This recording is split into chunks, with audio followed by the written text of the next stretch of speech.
Friends नमस्कार। पिछले 29 तारीख को जिस तरह से छात्र एकजुट होकर आंदोलन किए थे और सीएम आवास का घेराव किए थे, इसके बाद मुख्य सचिव से मुलाकात के बाद जो आश्वासन दिया गया था, उसके बाद कुछ मीटिंग का दौर चला और उससे कहीं न कहीं उम्मीद की एक किरण दिखाई दे रही थी और ऐसा लगा था कि कुछ न कुछ जो है वो बात निकल कर सामने आएगी।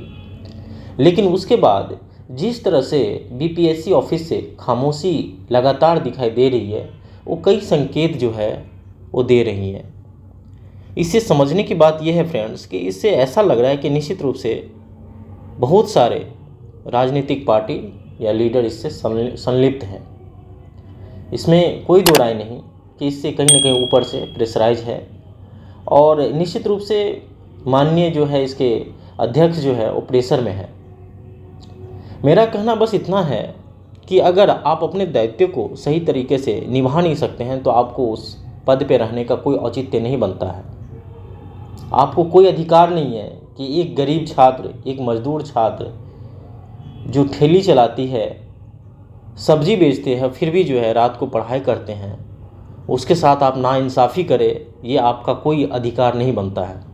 अगर आप सही डिसीजन नहीं ले पा रहे हैं तो आपको निश्चित रूप से वो पद छोड़ देना चाहिए। चाहे आपके पॉलिटिकल प्रेशर हो, चाहे कोई दूसरे आदमी दबाव डाल रहे हो। मुझे समझ में नहीं आ रहा है कि आपके जो अंतर आत्मा है वो किस तरह से आपको गवाही दे रहा है। आप ये सोचिए कि आपके आत्मा कैसे जवाब दे रहा है कि आप इस तरह के काम करें। आप कैसे उन असहाय, निबल, मजबूर छात्रों के साथ नाइंसाफ़ी कर सकते हैं जो दिन रात एक सपना देखते हैं कि अपने मेहनत के बलबूते पे जो है वो एक नया शिखर, नया अंजाम, नई इबारत, एक नया बिहार जो है वो बिहार की बुनियाद जो है वो खड़ा करेंगे। लेकिन आप अगर उस छात्र के साथ इस तरह से धोखा दे रहे हैं तो आप कहीं ना कहीं बहुत बड़ा भूल कर रहे हैं। अगर आप अपनी दायित्व को सही तरह से निभा नहीं सकते हैं तो आपको ये पद छोड़ देना चाहिए।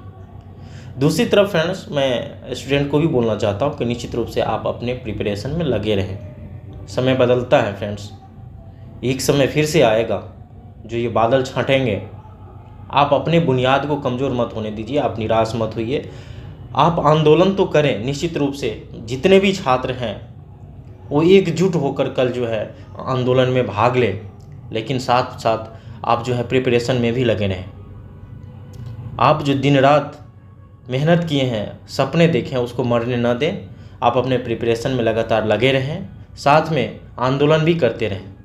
अगर आप अपने आवाज़ को नहीं उठाएंगे तो निश्चित रूप से कोई दूसरे जो है आपकी जगह ले लेगा और आपका अधिकार को जो है कुचल दिया जाएगा।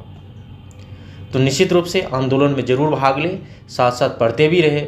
और दूसरी तरफ मैं मैसेज भी देना चाहता हूँ उन तमाम लीडर को जो अभी उंगलियों पर नचा रहे हैं, उसको मैं स्पष्ट बता देना चाहता हूँ कि भाई साहब, आपका भी समय आएगा। बिहार का युवा कभी आपको माफ़ नहीं करेगा।